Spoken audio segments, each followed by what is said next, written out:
Tomas, what's your call of the day? I'm going to play a little Nostradamus here. I'm going to say that we're going to have another positive net inflow today for the Bitcoin ETFs.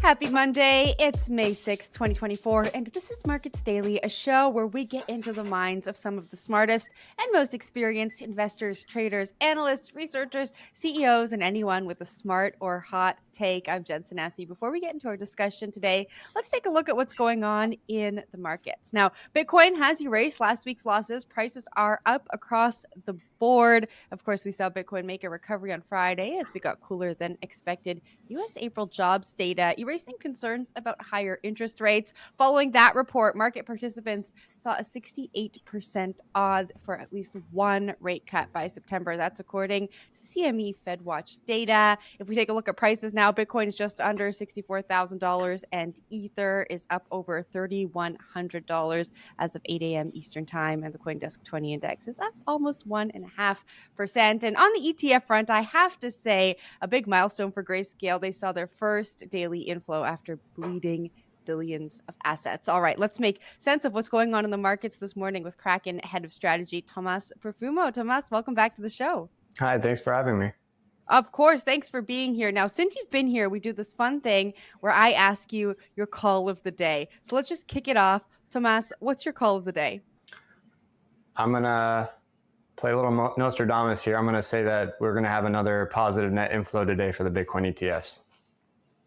Okay, I love that. And tell me a little bit more about why you think it's going to be another positive day for the ETFs. The inflows have been kind of slow lately. Yeah, so we've definitely seen demand for the ETFs slow down a little bit, but first and foremost, they're wildly successful still. So we're still at around $11.5 billion of total net inflows over the last 3.5-4 months since the ETF launched. And I like to compare this against the Spider Gold Trust GLD, which was the most popular ETF product at the time for commodity. And that took over 3 years to get to that kind of level. So US Bitcoin ETFs are still smashing those kinds of records. And even then, the peak ETF AUM, when it comes to net inflows, was about 12.5 billion. So we're only down about 8% from that peak level. So I like to contextualize this as kind of like a minor move when you think about just Bitcoin prices in general. It's a volatile asset at the end of the day. But when it comes to the short-term net flows, whether it's inflows or outflows, a lot of it is dictated by price action. And so with the price lifting, of course, you're going to have a lot of demand today for the Bitcoin ETF, given the fact that they have to chase the market closes on Friday versus Bitcoin being open 24/7, 365. And so I think you have the price level impact, and then you also have the broader US equity indices, for example, that are up on the day, at least pre-market. And so I think that also plays a role. I said at the beginning of the show, Bitcoin erased losses. We saw some traction over the weekend. What do you think is driving we've actually been seeing a lot of action over the weekends, over the past few months in European trading hours as well. What do you think is driving that? You know, it's hard to say with Bitcoin because, again, the market consolidates and it ramps up, and there's not always a clear catalyst for it.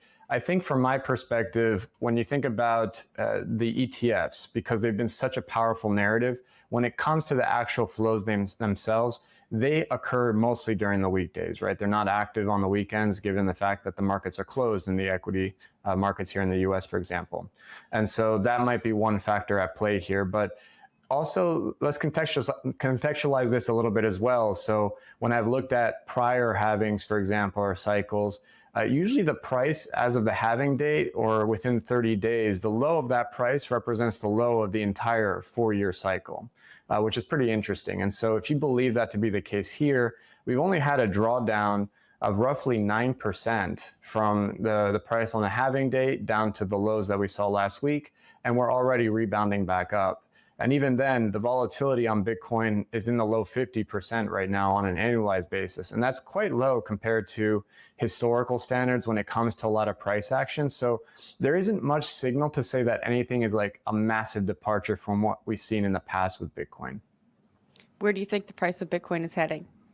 Oh man, I can't give price predictions, but as I've said in the past, global adoption of crypto is still in that kind of early adopter phase. I think it goes a heck of a lot higher. And so corresponding with that kind of adoption trend, you do see a lot of demand, and that's the direction I see it going as well.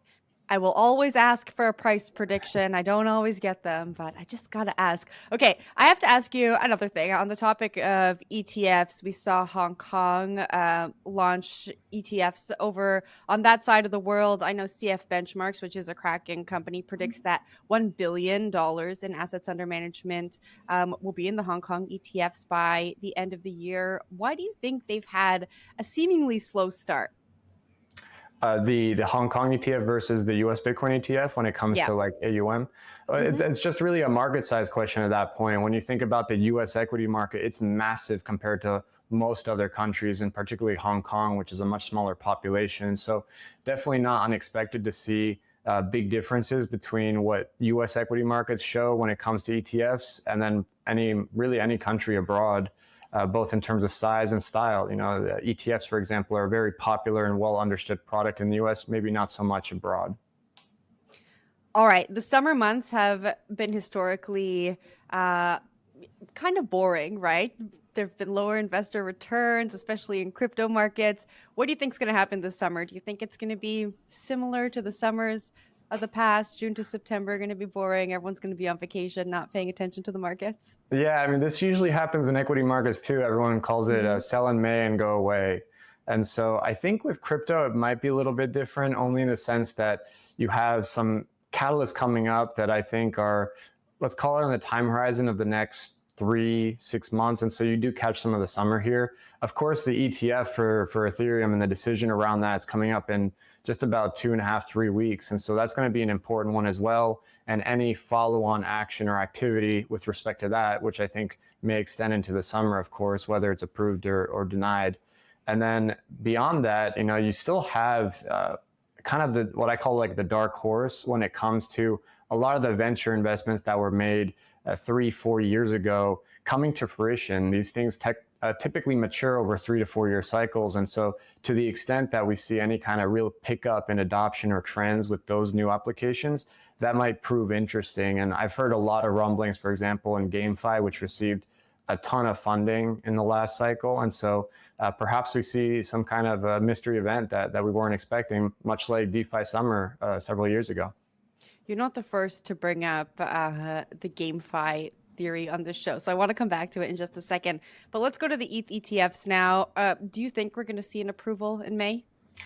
It's really hard for me to say. We haven't seen as much detailed scoops or press coverage with respect to the Ethereum ETF like we did with the Bitcoin ETF in the fourth quarter of last year.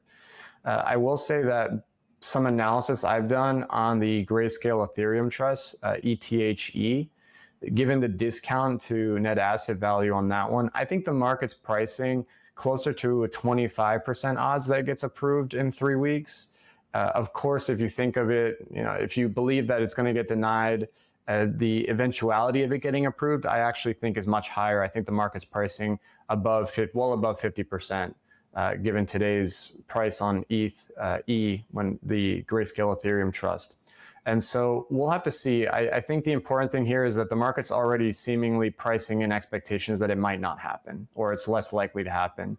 But from my perspective, there's not much difference between Ethereum and Bitcoin outside of the fact that you can stake Ethereum. And so from a technicality standpoint, I don't see why. I would be very curious to see what the rationale is for blocking an Ethereum ETF in particular. There have been a lot of reports that the SEC is possibly looking at Ether as a security. Do you think that could introduce some complexity to this, and we may not see an approval in May because of that? That's a little bit out of the realm of my expertise.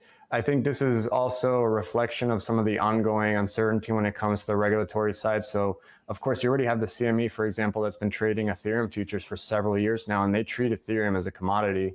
And so it's really difficult for me to lay down any kind of wisdom on this topic, unfortunately. I think that was a great point to bring up, that Ether is already being considered a commodity in different aspects. And so you did lay down some wisdom. Don't worry about that. And I want to get to GameFi now before we wrap up this conversation. Any particular GameFi project you're watching? Nothing in particular, actually. It's something that I haven't really explored too much lately. It's something that I'm actually trying to dip my toes in. I've been more interested in like the DeFi side and trying out really some of the dexes that have been more notorious nowadays, like for example, Jupiter on Solana and whatnot. So I'm still yet to really get deep on the GameFi side. But again, when I go to dinners and meetings with others in the industry, it's typically a topic that comes up almost every time. Now, besides ETFs, what are you watching? I mean, maybe let's venture into the DeFi space. You said you've been watching DeFi very closely. Any particular project that you want to highlight, or anything really interesting that's going on that you think investors, traders, people who are interested in the market should know about? I can't highlight any particular project, but I will say I think what's been interesting in this cycle is just seeing the explosion of activity on DEXs in general. We're seeing like a lot of pickup. I think a lot of that has to do with scalability solutions that have come up, whether it's L2s or even really testing the limits of an L1 like Solana, for example, where people can really cheaply transact either on a DEX or even the creation of a new project. So that's been really interesting to see as a trend overall. And in general, DeFi, total value locked has been keeping up pretty well. If you look at it on a trend over the last several years, it's been doing pretty well itself. And then, of course, stablecoins provides another area of interest when it comes to DeFi, and you're seeing some experimentation there. Like, for example, creating a stablecoin that's basis trading futures effectively. So I'd say that there's on the margin like pretty interesting innovations happening, and quite a bit of it from my side is interest in how changes in the layer 1, layer 2 infrastructure is shaping or paving the way for new ways to express DeFi in a way that's cheaper and more accessible to people. Tomas, thanks so much for joining the show. Thank you.